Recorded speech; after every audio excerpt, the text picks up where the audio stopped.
Okay, so this lecture and next is a summary of the whole course. It's, on the one hand, will be a useful summary for anybody, but in particular, it's designed so that the people who are taking for credit know what they're responsible for on the exam. Okay? So let's start. This was a course on shape representations and shape statistics, and in particular, shape representations that were designed for the purpose of doing statistics. If you want to do other things with shape representations, some of these may be useful, but I mean, for example, you want to do mechanical design using shape representations, or you want to do visualizations of various kinds using it, or making movies using shapes, or what have you. These representations may be useful, but in particular, the ones for this course are shape representations that were specifically designed for doing statistics on. So we covered basically, first of all, a bunch of local properties, and I'll go over, I'm going to go more detailed than this slide gives as we go ahead, but a bunch of properties that happen, if you will, point by point or skeletal point by skeletal point. And then we also talked about the notion that a shape would be represented by a big tuple of values, and understanding that tuple as a point would live on a shape space, and the shape space would typically be curved, although sometimes it could be a Euclidean flat shape space. We talked principally about two major classes of representations: the object representations and diffeomorphisms. Diffeomorphisms, the idea was that you had a base example of your data, your shape data, and you use that, for example, a bunch of points on its boundary, and you use that base to produce for each sample shape a diffeomorphism from that data from that basic object to the data object. And that diffeomorphism was defined everywhere in 3 space if we're talking about 3D shapes, or everywhere in 2 space if you're talking about 2D shapes. So we talked basically about those two kinds of representations. And when we were talking about the object type, we also talked about multi-entity objects. So objects that were made up of, for example, figures and subfigures, or multi-object descriptions. We also talked about shape as it varies across time, and that was in the very last part of the course. As for shape statistics, we talked about a variety of shape methods that were built for Euclidean spaces. In particular, we talked about PCA, which you can think of on the one hand as a means of lowering the number of features, but also can be understood as producing a Gaussian probability distribution. We talked about especially distance-weighted discrimination as a classification method, and we talked about permutation methods for hypothesis testing. We also understood that diffeomorphism momenta could be understood as living in a Euclidean space, and they were large arrays, image arrays, where every element in the array could be understood as a vector. Okay. I want to say something about the end of last lecture, when I talked about the idea that, in some sense, statistics on diffeos is easier than statistics on object descriptions that live in curved manifolds, because the diffeos can be understood to live in a Euclidean space. The only problem is that computing the diffeos and applying the diffeos depends on these distance functions that require actually computing the diffeo from its initial momentum. And that computation is very expensive. So while the statistics is easier, the actual production of means and special higher dimension approximations that are used, such as planes or curved manifolds, such as the geodesics you need in longitudinal and all that kind of stuff, that requires very, very expensive running of the actual diffeomorphisms of cells to be able to get the distance of a deformed object,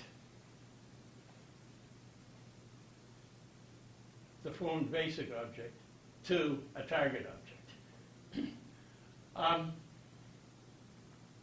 The saving grace is that CNNs have come to the rescue of diffeomorphisms. And so it's possible to train diffeos by having lots of examples and train neural nets. And then the application of the diffeo becomes much faster. Okay. We talked about, in shape statistics, about taking representations that were on curved manifolds and Euclideanizing them. And in particular, we talked about the principal nested spheres method for entities that live on spheres of some dimension. And we talked about representing positive features, such as length or volume or what have you, by their logs to make them fit the Euclidean model.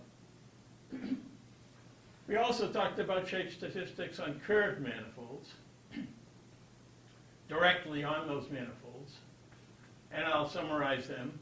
But when you're doing that, basically you have to generalize the notion of straight lines or planes or what have you, and you have to generalize the notion of polynomial functions,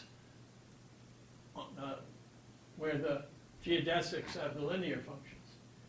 And we pay special attention to correspondence, because to do shape statistics, you needed to get the ability for all the training cases in a training population to be having a relationship, so that in some sense a place on one member of the population and the place in the next member of the population and the one are in such a way as to give you tight statistics. So that's a big overall summary of what we did in the course. And now let's start talking about some particular examples. By the way, I intend for everybody to be breaking in with questions here if anything is not fully clear. Okay, so I list the local properties that we talked about, especially were important were normal directions and tangent directions. We will have one more lecture in this course by me, probably next Tuesday. I mean, there'll be a lecture on Thursday, but I imagine that this summary will take me through Thursday. And we will talk about the so-called currents representation, where curves are represented by points and tangents. We did see a number of things related to tangents, but very strongly on normals and their swings. And so curvatures are description of how curves swing and produce curvature and torsion measures, and how normals swing on surfaces. And we also saw how skeletal spokes swing were of concern. A particular curvature method for spoke swinging,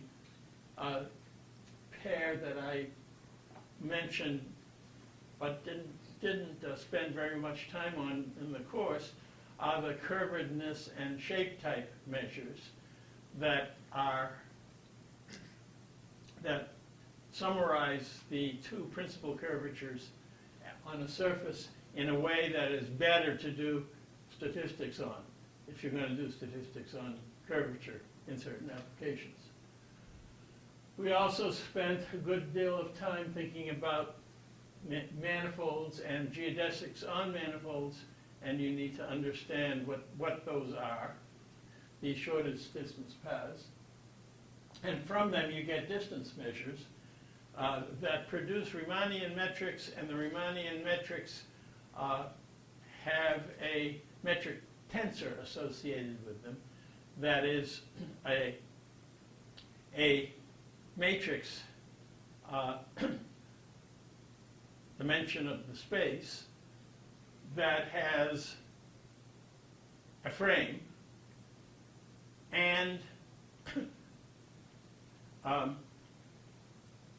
bit metric values in each direction on the frame, which basically is saying how space is being stretched or compressed along that direction.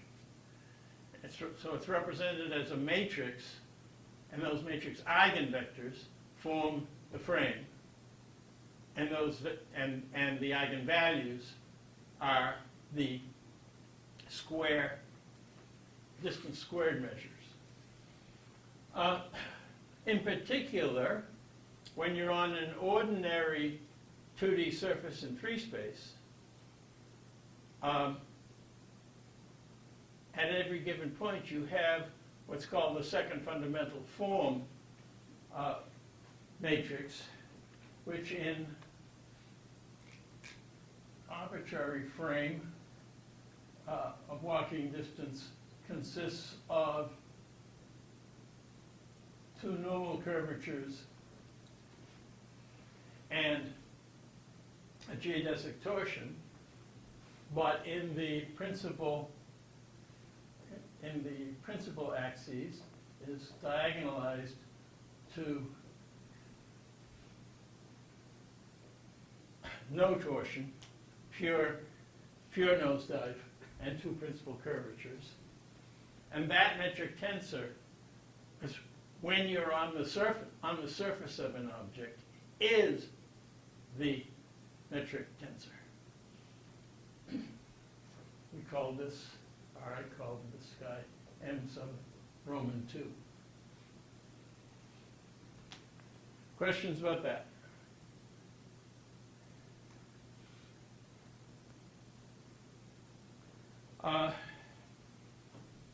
Notice that this idea of fitted frames was very important because it allowed you to talk about local relationships in terms of the local frame at a point. And we took that idea to the SREPs so that we had fitted frames on the onion skins of the SREPs, and were able thereby to get geometric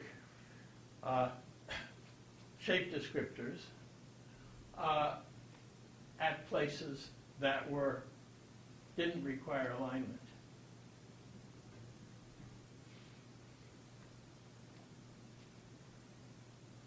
Should I go on? Okay, so the shape representation categories of particular importance that we talked about were objects and where they could be represented by boundaries or skeletal models. Some other options. The boundaries, we talked about the very common point distribution model, where you had essentially a mesh, and every vertex of the mesh could be a point, or you could get an SREP, and that SREP has spokes out to the boundary, and all the spoke tips formed a point distribution model. We also talked about that normals carried particular information and their swing, and we saw that in a number of examples, certainly in the SREPs and in the Srivastava-Kurtek work. The normals and their swing turned out to be particularly important. We also talked about spherical harmonics as a means of summarizing shapes, but with some limitations in correspondence, but that you could do statistics on. And as far as signed distance images, that is to say, images where the interior of the object every place in it was understood by its distance to the boundary. And every place outside was understood as the distance to the boundary, but made negative, so that the boundary itself was represented as the implicit zero distance curve from that object.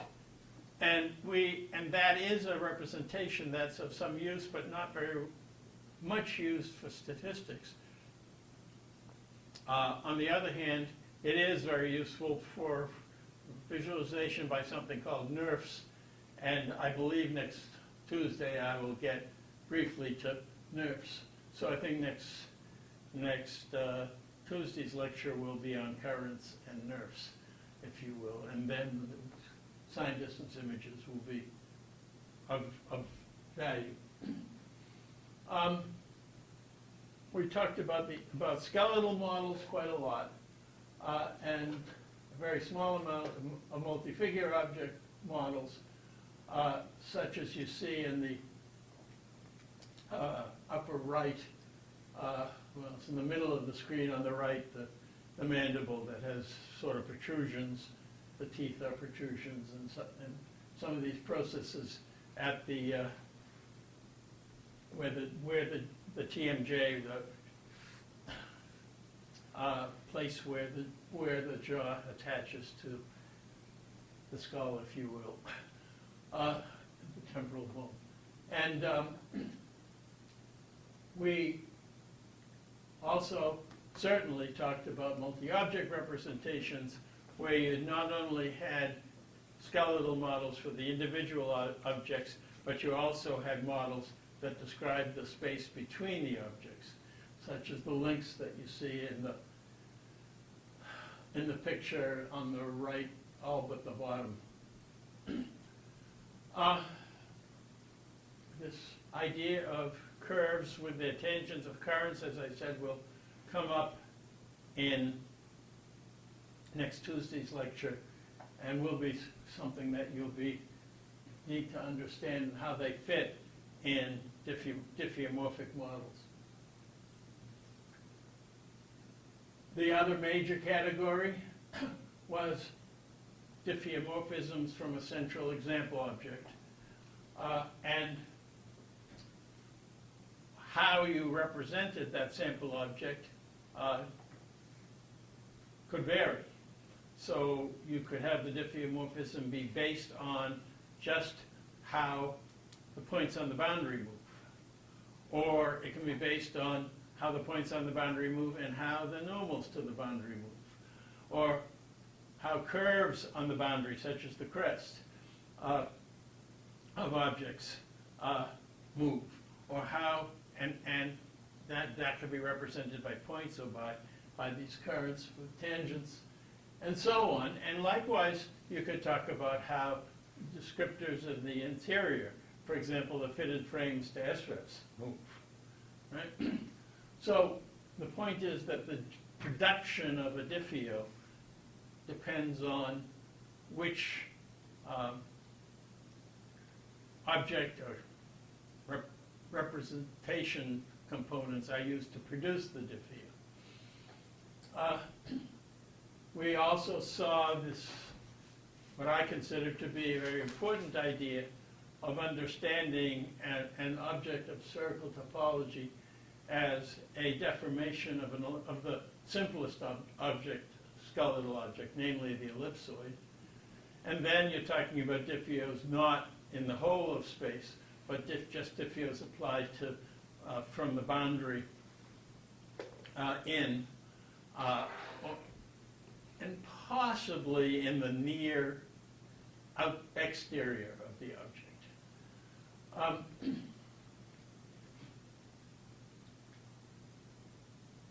Questions? Okay. So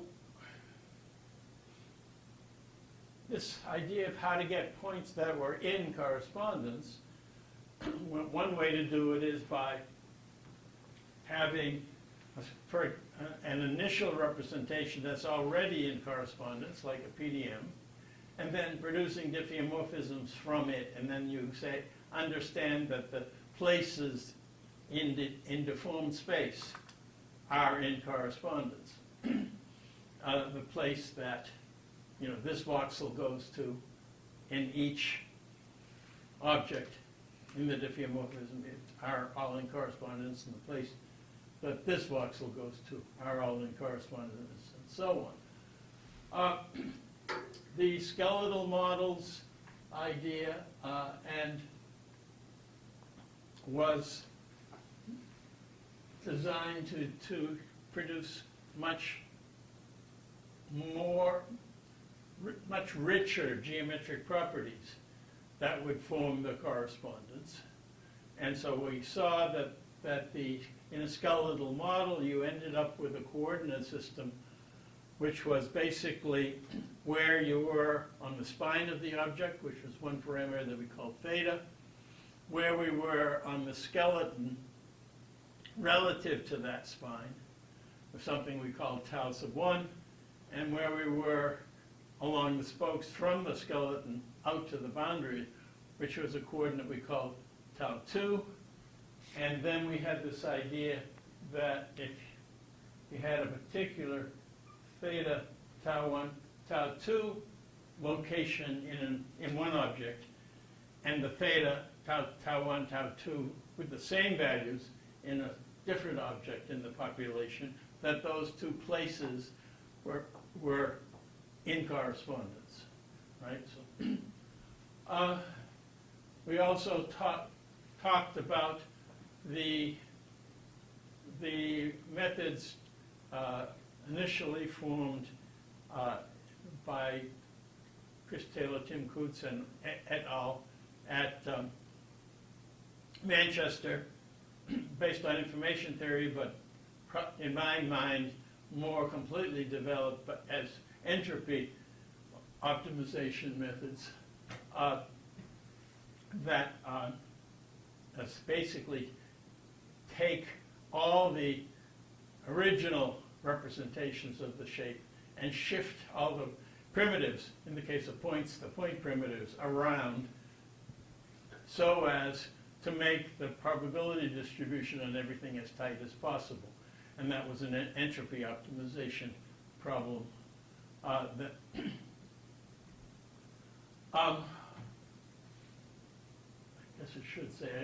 guess it should say entropy maximization, really, because, all right, yeah, no, it's minimization was right. I'm right. So maximization means it's as flat as possible, and minimization is as tight as possible. So I had it right. We had the spherical harmonics idea, where every point on the boundary of a 2D surface with spherical topology was understood in terms of its latitude and its longitude,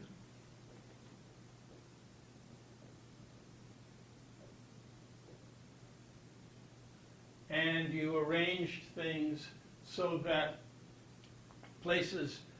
a place on the surface with a particular latitude and longitude in one object was to be in correspondence with the place with the same latitude and longitude on the other object, reminding you that the spherical harmonics was mapping from a sphere with its latitude and longitude values that was sort of carried with it by the transformation to the surface of the object.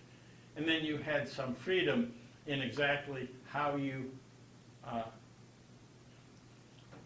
oriented your sphere, where the North Pole was, where the equator was, or where the Greenwich meridian was, and you could also do some deformations on that if you wanted to, but we didn't talk about that. But again, spherical harmonics are very convenient from computational point of view, but they don't necessarily give you the kind of correspondence that you want for statistics. I've already talked about the idea that points on land curves can be particularly important, and sort of obvious land curves that you're interested in are crests, that is to say, local maxima of curvature in the principal direction across the ridge, or minima, which gives you troughs or crests, depending on the sign of the curvature that you're talking about.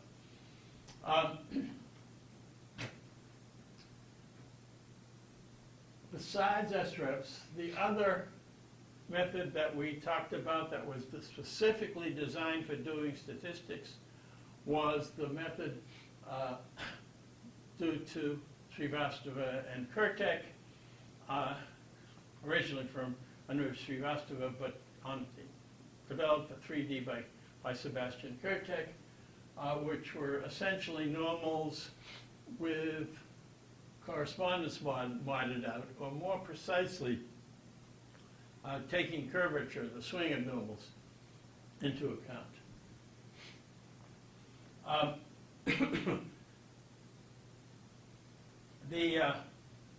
That's the way they like to think about it, that the correspondence is modded out, but the way you mod it out essentially ends up being a mapping, just like the, let me get a lozenge to handle my voice.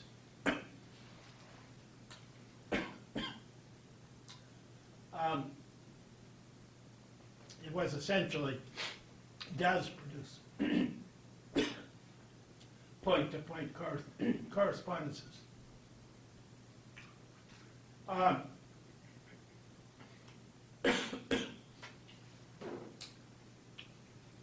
When we had boundary points, alignment was particularly important if you're going to do statistics. So we take all the objects in a training population and we align them typically by translation to their centers of mass and a translation of their center of mass to the origin, if you will, and normalized rotations and normalized scalings, and that mathematics was done by so-called Procrustes transformations, and you need to understand those. We also understood that once you had these aligned PDMs, you could understand that aligned PDM as a point on a high-dimensional sphere. If I remember correctly, of dimension 3 times the number of points minus 7. And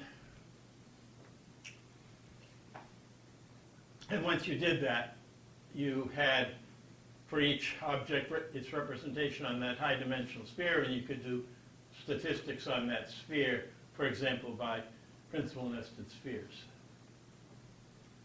Questions?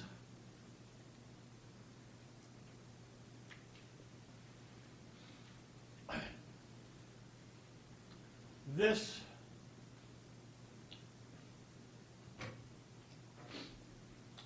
slide emphasizes the point I was making a moment ago, that we had two basic methods that was designed for correspondence,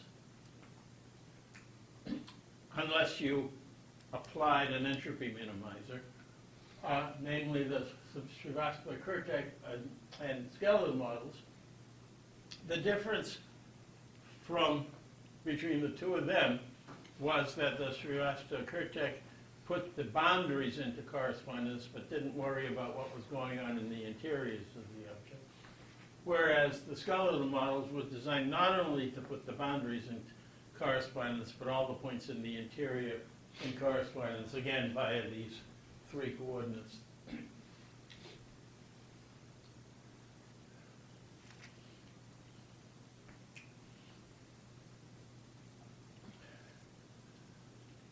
This is my personal view.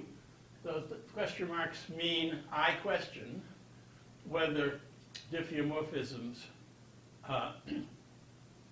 produce the same kind of correspondence, the same quality of correspondence as either of the other two methods.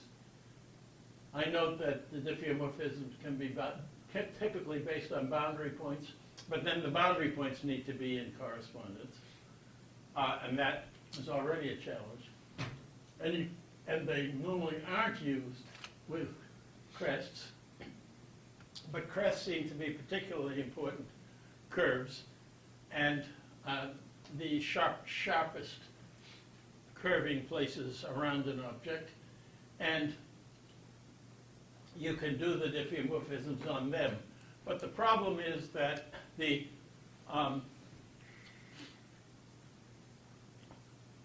don't take into account things opposite each other the way SREPs do. That's say places on one side and the relationship to what's far away. They're basically only concerned with the relationships of points, mostly a point and its nearby place on the surface, and especially the values of the diffeomorphisms far away from the object boundaries, where the basic information comes from, are not particularly well guaranteed to be in correspondence. And so if diffeomorphisms, which is a very popular method for representing objects, is to be used for statistics, it's worth experiments comparing it to one of these other two methods that I spoke here, to see whether it can perform as well because, or if it fails because of its limitations in correspondence. And that question is being remaining to be answered by a project that Junjie is working on, producing diffeomorphisms from a particular data set of hippocampi. And Julian Liu was doing it with, I'll say, our previous method of fitting SREPs and using the SREP features. And Nick Taphuse, who's working on a newer way of fitting the SREPs that takes into account their SREPishness. And we will see how that experiment completes, but it'll be after the course.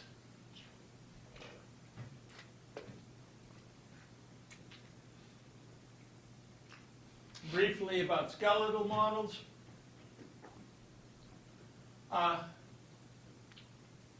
The whole story was based on the Blum ideas,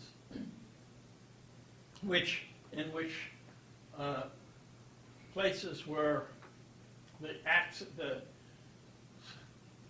or the medial locus. The skeletal locus was defined in terms of centers of bitangent spheres, which had positions and radii of those spheres. And there are some geometric relations of those that we presented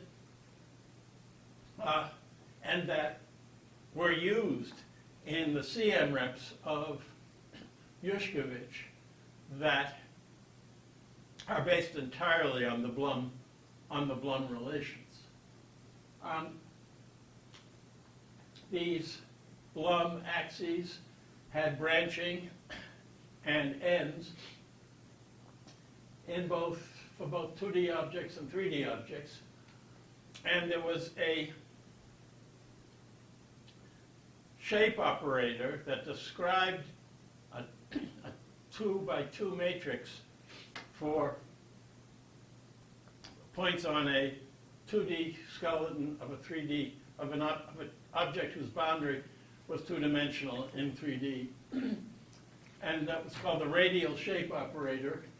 And it described how some aspects of how the spokes in the skeleton swing as you walk along the skeleton. There was this important idea of radial distance, and radial distance are these tau 2 values. That is to say, they are fractions of the distance from a skeletal position. Hey Steve, I have a question. Yes. So shape operator, that M2, is that also that? You've also called that a shape operator. Right. Haven't you? Right. M2 is the shape operator that describes the swing of the normal as you walk along the surface. The SRAD is a shape operator that describes how the spokes of an SRAD swing as you walk along the skeleton. How do you write that? Like, what is it written out? They're both 2x2 matrices. I have it on an upcoming slide, Sam. Okay. But they're both 2x2 matrices. I've already told you what was in the M2 one. And basically what the story is that if you walk on the surface locally by a small vector W in the tangent plane, and you multiply M2 by W, you get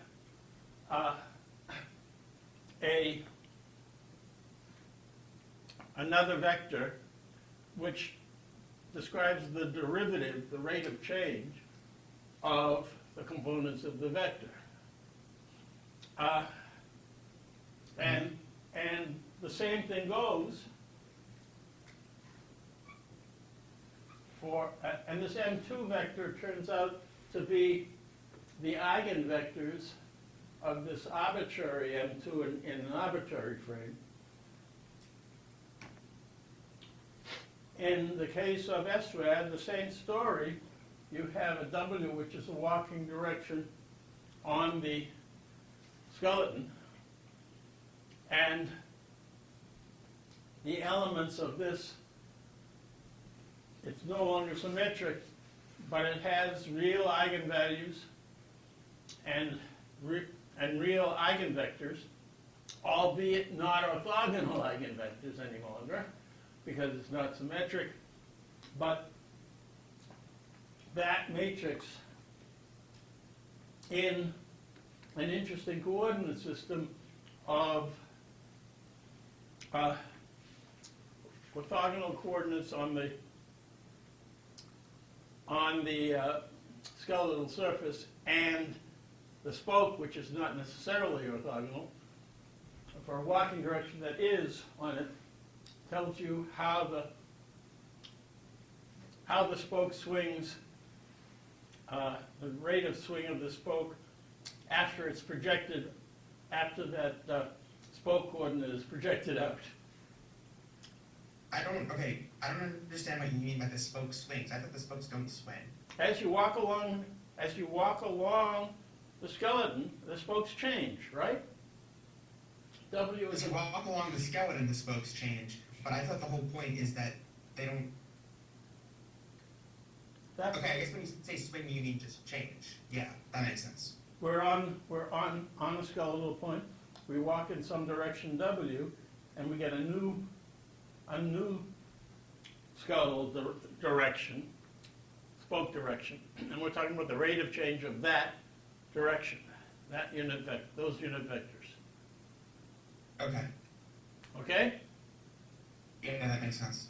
Good. So let's continue. I'm glad we're having some break-in with some questions, so please continue with that. Okay, I've already said CM reps are based on the Blum math, and I have a couple of slides about the CM reps there. Then we talked about skeletal S reps and other skeletal models that aren't necessarily medial, but that still consists of a skeleton and spokes. One of the ones is the one that we use here at UNC, in which the skeleton is sampled onto a grid, actually a folded grid. It's got a top side and a bottom side. And you have spokes from each of those points and the locations of each of those points. And then we talk about how to create the fit of an SREP to a boundary mesh via deformation of an ellipsoid into it, and thereby coming up with the deformation of the SREP. And that this yields these alignment-free coordinates of the interior and these fitted frames that can be used powerfully for shape descriptors. I have another, as of this morning's email, I had email from Mohsen Taheri of the latest version of his paper on these planar cross-section sweeping planes in which the spokes all need to live. And I will not expect you to have read it by the time of the final exam, but I think it has a great deal of promise as a new skeletal representation. Nevertheless, it is not specifically designed for correspondence, and whether it will compete for doing statistics with its geometric advantages over the UNC discrete SREPs with their designed-in correspondence remains to be shown. I will note that tubular objects are objects that have a spine, a center curve of the tube, which may be curving. The cross-section may not be exactly circular. It may be ellipse-like, or may even be more complicated shape. But those models already have the notion of a spine, a center curve, and cross-sections. And typically the cross-sections are orthogonal, but not necessarily to the spine. And the Taheri method works exactly the same sort of, has exactly the same sort of way. It produces essentially a skeleton of the skeleton first, which is the center curve, as you see in this example of the mandible. And then it has these cross-sectional planes relative to that spine, and then it has the descriptors in the planes, which are essentially 2D skeletons on a 2D surface, and they yield all these spokes and so on. So the point is that the Teheri view of ordinary skeletal models of ordinary 3D objects is a sort of a generalization of what you have in the tubular models. In the tubular models, the so-called generalized cylinders, you have a bit of a problem if it's truly circularly symmetric, because the angle, as you stay within that plane, suffers from the inability to tell one place on a circle from another by its curvature, or distances from the center. Questions? So, the skeletal models, the SREPs, ultimately depended on some kind of optimization to fit the skeleton to the boundary that was the original model. It gets a bit more complicated in the way we're looking at it now, where the original boundary is smoothed down to an ellipsoid, and then you get a mapping back from the ellipsoid. But nevertheless, ultimately, there's a fitting process that involves optimization somewhere along the way. Alternatively, you have these parametric CMREPs, where Paul Yushkevich talked about them initially in his dissertation on splines in X, Y, Z, and width, that is to say, skeletal position and radius, medial position and radius. But I didn't lecture on that, nor did he, and you're not responsible for that original way of looking at it. What you are responsible, need to understand, are the two methods he did talk about, one of which he called inverse skeletonization, which essentially represented the whole process by a partial differential equation.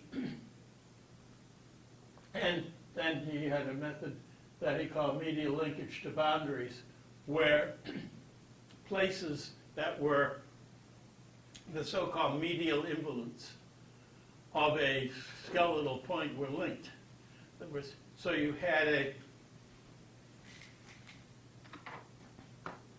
place here and a place here that were the partners of a skeletal point, essentially the positions that were where a bitangent sphere touched at those respective places. Those are called medial involutes.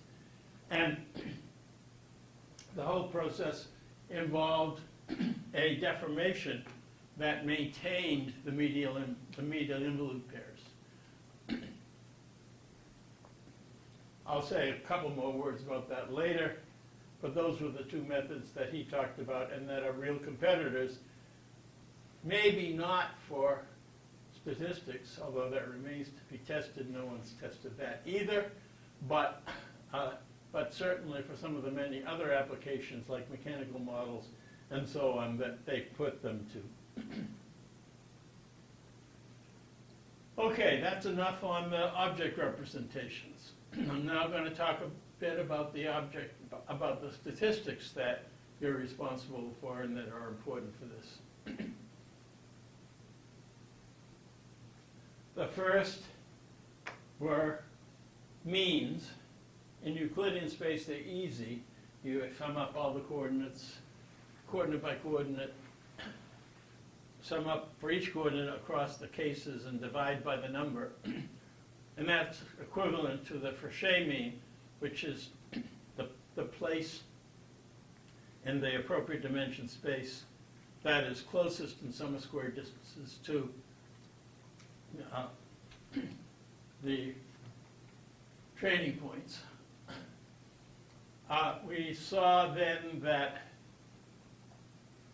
that is the best zero-dimensional fit in a sum of square distance point.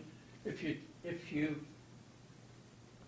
take the best fitting line in a sum of square distances, you get the first principal direction. If you find the best fitting plane, you from it and you take the orthogonal to the first principal direction, you get the second principal direction, and so on.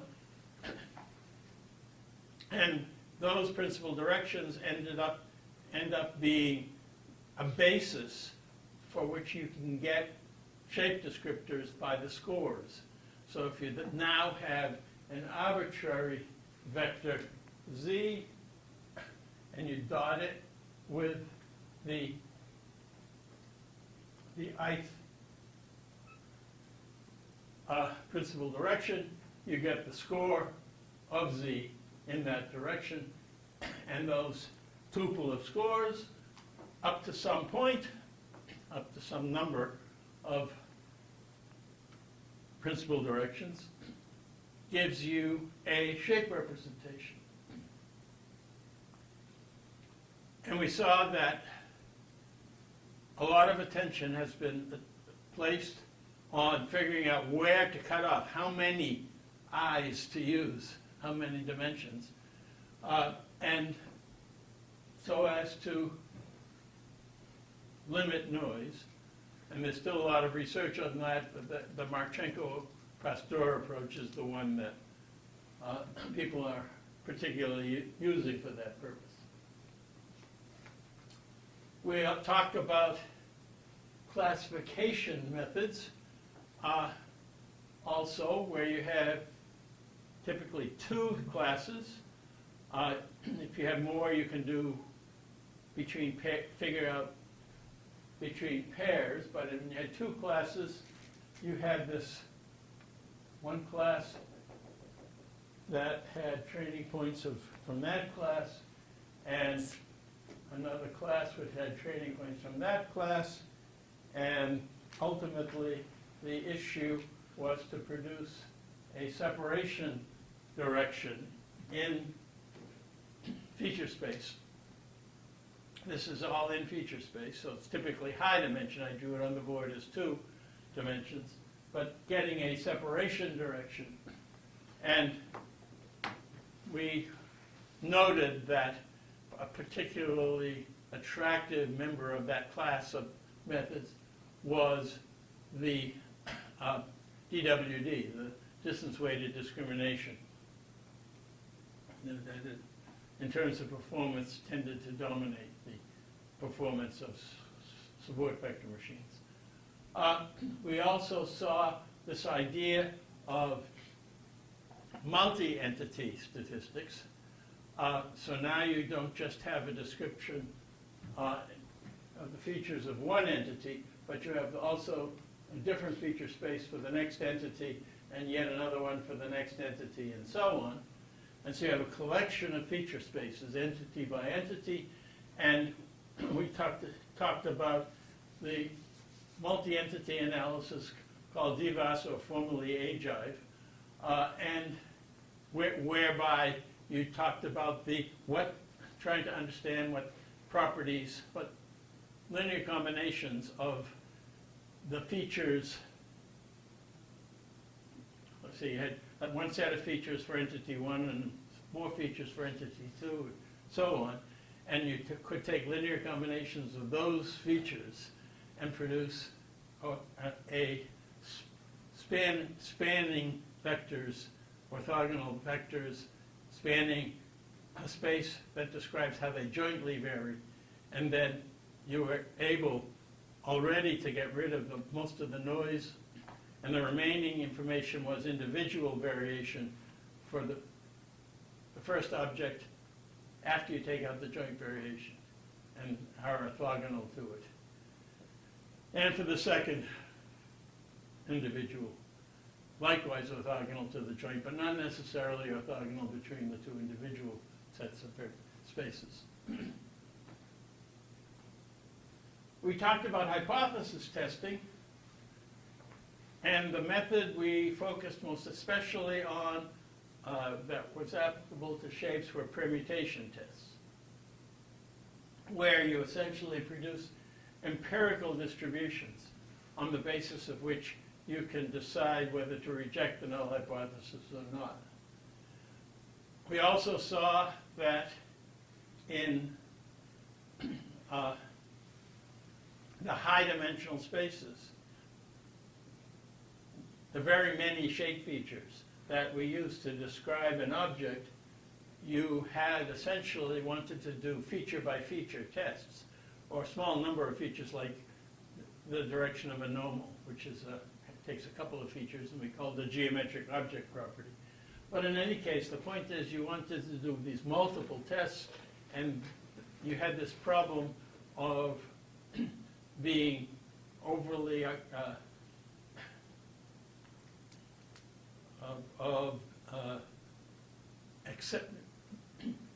of failing to reject the null hypothesis sometimes when you should have, if you don't do this correction for multiple tests. And I'll show you a little bit, remind you a little bit of the math that we did for figuring out how to do permutation tests and correction on multiple tests for these multiple features that you have for shapes. We also talked about segmentation by posterior optimization, finding the most probable shape given an image, on the assumption that the image intensities, once they were in object relative coordinates, in these object relative coordinates, for example, that I talked about here, were not, that their variation was not correlated with the geometric variations of the shape. And on that assumption, you had a prior and a likelihood function. The prior describing the shape, and the likelihood function basically describing how the intensity varies within the shape. And then it was really useful to have correspondence not only with regard to the shape statistics, but also for the intensity statistics, and that was a major advantage of the interior descriptions that you get in correspondence from skeletons that you don't get from, and you can also get from diffeomorphisms, but not with as good correspondence, we believe. We finally also, at the end, talked about shapes varying in time. And I'll say a reminder of how those work. But the essential problem is that now you have, within object, you have temporal changes. Within subject, you have temporal changes. And the temporal changes that you have for one subject aren't necessarily in the same temporal units. In some sense, the temporal series can stretch or compress a long time differently from object to object. But you also have the fact that they have different shapes and different shape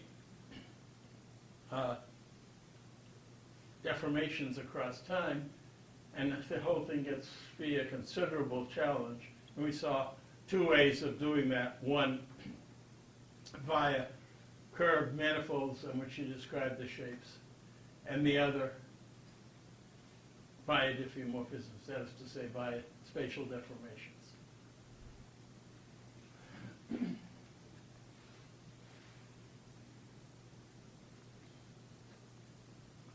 A couple of details.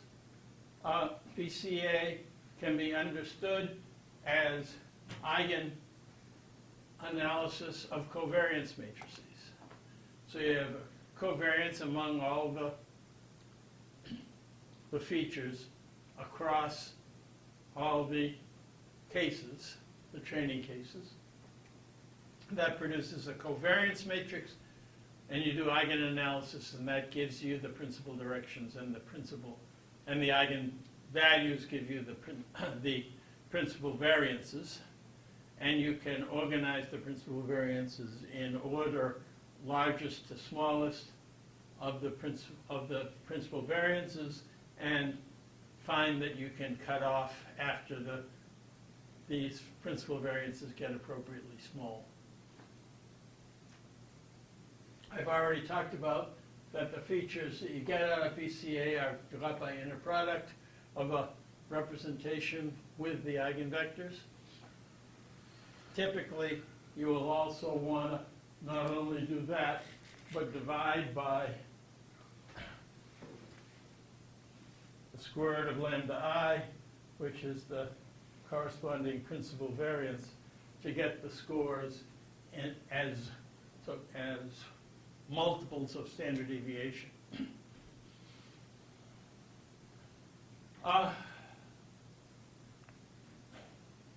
We talked about classification via DWD, which we saw was a minimizer of the sum of the reciprocal of distances of the points to a separating hyperplane, where the thing that you're optimizing also involves misclassification penalties, namely penalties, for example, red spots that are on this side of the separating plane based on their distance to the separating plane.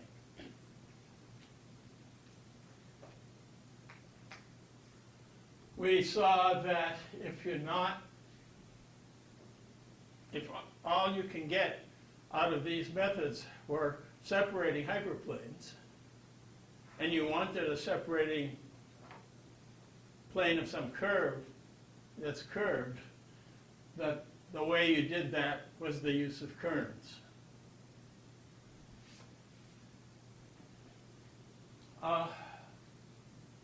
This has got an interesting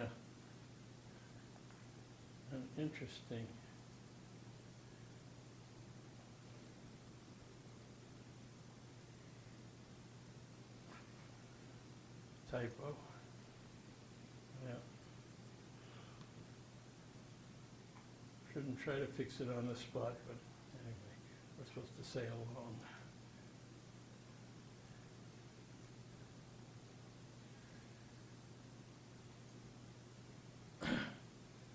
The idea, though, was that once you had a separating direction, you could take all these red points and make a red histogram, and all these black points and get a black histogram by projecting the points onto the separating direction. And then you could use those two histograms to decide where the separating place was.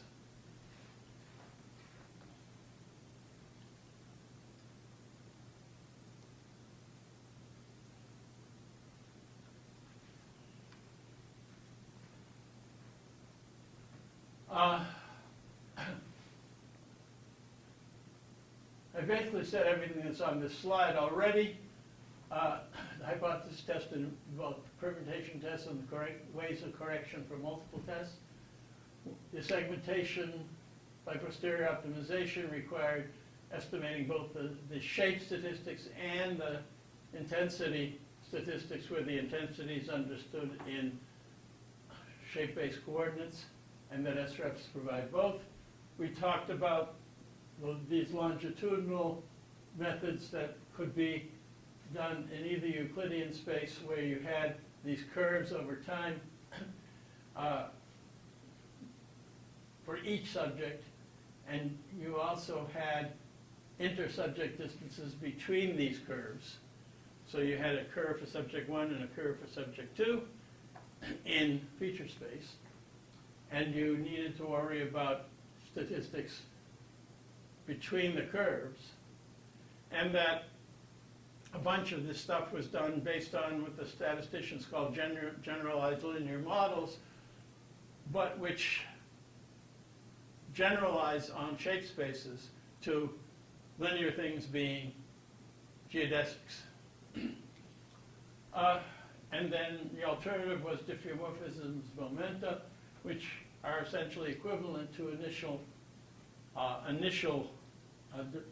changes, deformation vectors, starting from the identity. And you ended up again with intrasubject diffeos over T and diffeos between diffeos, if you will.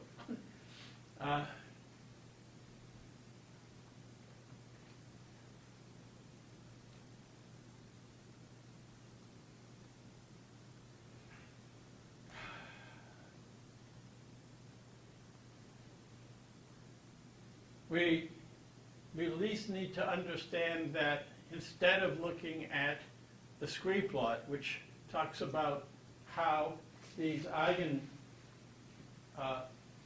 values or the associated square roots vary via index, you instead looked at histograms of these eigenvalues.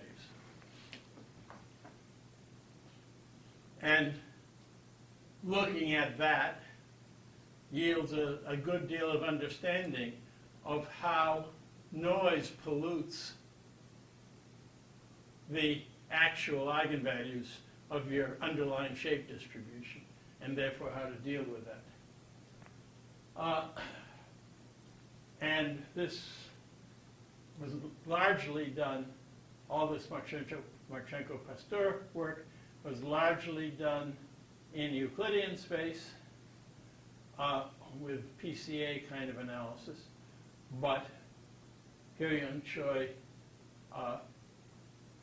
worked on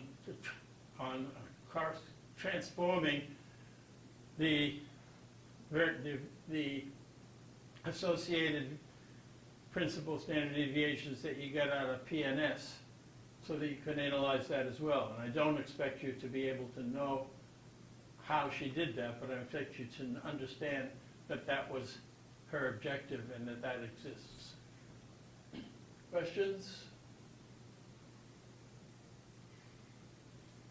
In regard to these multi-entity statistics that I talked about, the idea was to, via PCA, remove as much noise as you can from each entity, thus limiting the number of scores that you get, putting them all together to produce a high-dimensional space for each training case. And in that high-dimensional space, you're looking for subspaces with the idea that things that are correlated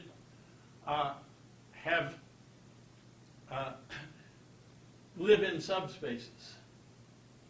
Okay, and so if you look for linear subspaces, so hyperplanes, in which all the different linear combinations of the features of all the different objects are in that plane, or very closely within that plane, you can find a joint feature space, and that is specified by linear combinations of the original features, just like PCA produces linear eigenvectors that are linear combinations of features. But now these linear combinations map onto this joint subspace, this blue, the blue subspace where these joint features live, or where they at least have small angles. Their angles out of that subspace are small. And then you had also these subspaces for the individuals that are orthogonal to the joint subspace.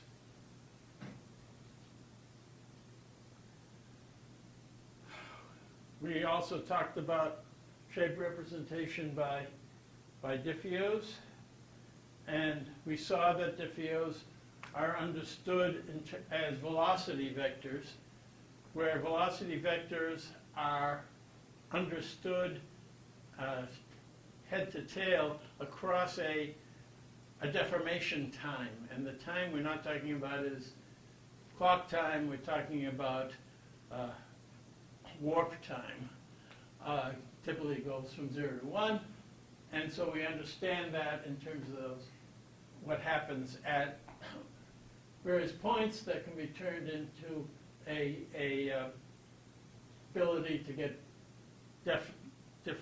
deformation vectors at every point in the ambient space, 2 or 3-dimensional space. We saw that, we will see that you adding not just points data, but curves data and surfaces data, where you understand the surface as a geometric entity rather than just a collection of points, can improve things. That these same kinds of morphs can come from other methods. We saw thin plate splines, and thin plate splines are way faster to compute based on point-to-point changes than these general diffeos, but they had certain weaknesses that I'll mention in a moment. Also fast, but not as fast as thin plate splines, are elastic deformations, but we didn't talk about them in this course, and you're not really responsible for that. And you can also fit jiggly data with B-splines, and that is, again, something that people use a lot, but I didn't teach it, and you're not basically responsible for that in this course.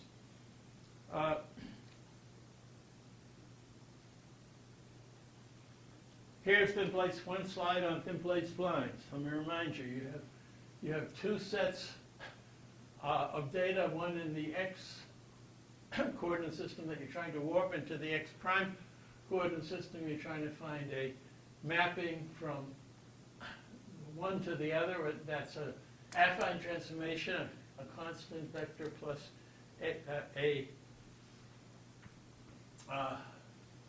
mapping matrix, plus a linear combination of the radial basis functions that have the special form that you see down below for their dimension.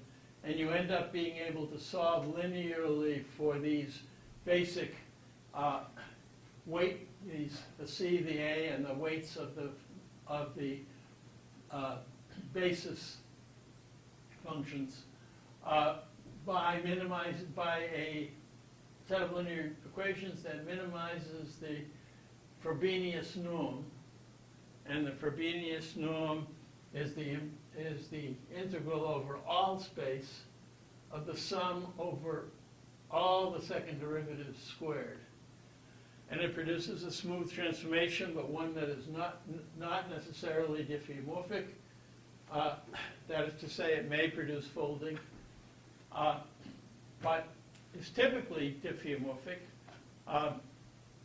not minimizing what the LDDMM methods minimize, but minimizing this Frobenius norm, which is a kind of bending energy, and normally produces diffeomorphic transformations if the spacing of the landmarks is is large relative to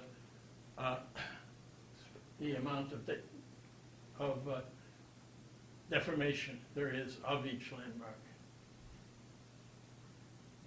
It, however, has the property that it's not a symmetric transformation, and there's a lot of effort in regard to the diffeomorphism methods to let them be diffeomorphic, which is to say to make it so that if you make x to x prime, if you instead try to make x prime to x, you get the inverse of the other one.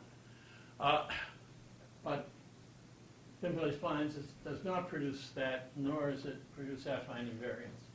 Okay, so I've run out of time for today's lecture.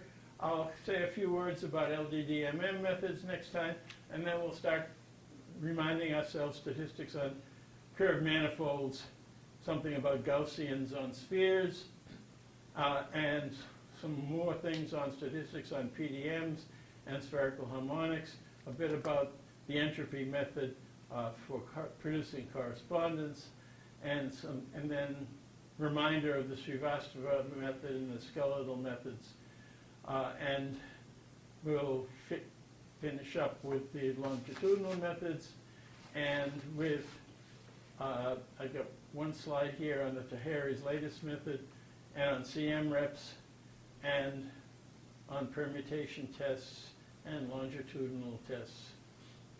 And if I don't get through that on Thursday, then I'll finish it up on next Tuesday. Hope that's been helpful so far. Please, everybody, come to class in person each time I'm doing these summaries. If you're going to, Sam has a good excuse. He had surgery late last week and he's on crutches.